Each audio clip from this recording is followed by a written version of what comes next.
Hey there, and welcome. So today we're going to talk about something really important, bullying. But we're not just going to talk about the problem. We're actually going to build a practical toolkit you can use to handle it. And it's all based on the power of your own rights and responsibilities.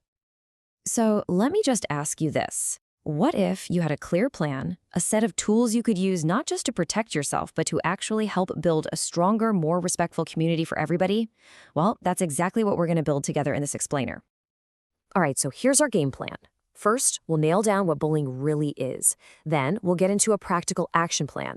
After that, we're going to connect it all to a much bigger picture.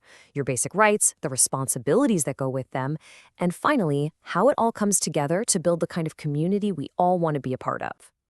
Okay, first things first. Before you can tackle any problem, you got to know what you're up against, right? So what even is bullying?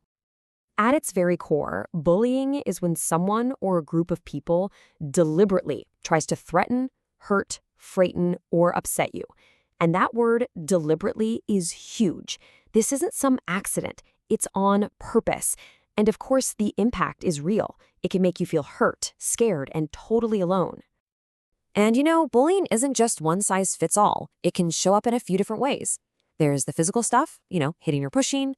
Then there's verbal bullying, which is basically using words as weapons, things like name-calling or spreading rumors. And there's also emotional bullying, which is sneakier, like leaving someone out on purpose or making threats. Knowing these types is the first step to figuring out what to do.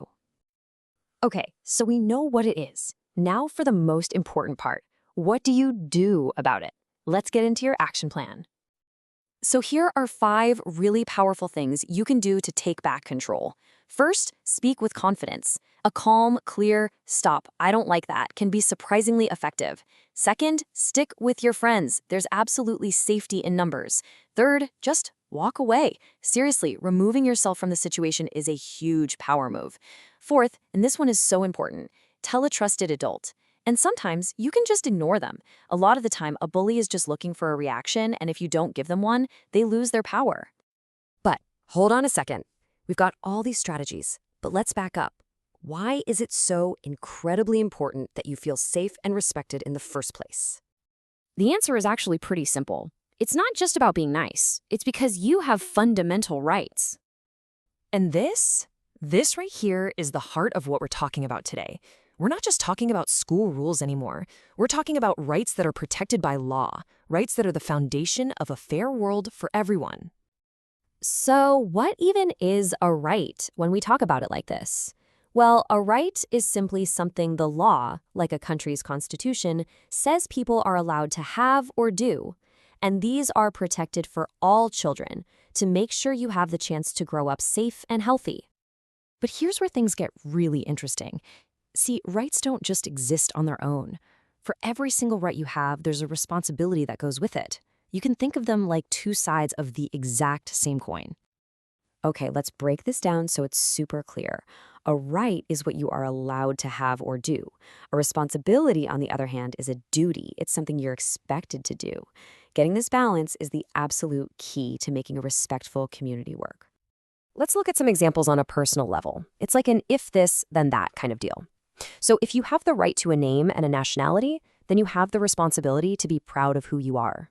If you have the right to be cared for, then you've got a responsibility to appreciate that care. The right to food and a home, that comes with the responsibility not to waste food. And the right to an education is paired with the responsibility to actually show up and learn. You see how they balance each other out? Okay, now let's zoom out and see how this works for the whole community. You have the right to be protected from harm, which is exactly what this whole conversation about bullying is about. Well, that comes with the responsibility to show respect and care for other people. Your right to a clean, healthy environment is balanced by your responsibility not to litter. Every right you have is linked to a duty that helps protect everyone else's rights too. All right, so let's tie all of this together now. We started with a very personal problem, bullying, and now we're looking at this huge idea, this social contract that we're all a part of.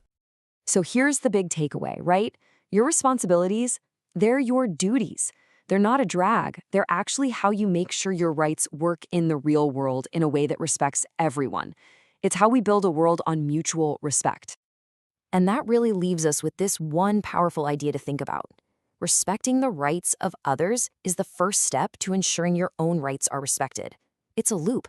And it's how we go from just being individuals to being part of a strong, supportive community. So here's a question for you. What's one responsibility you can focus on this week?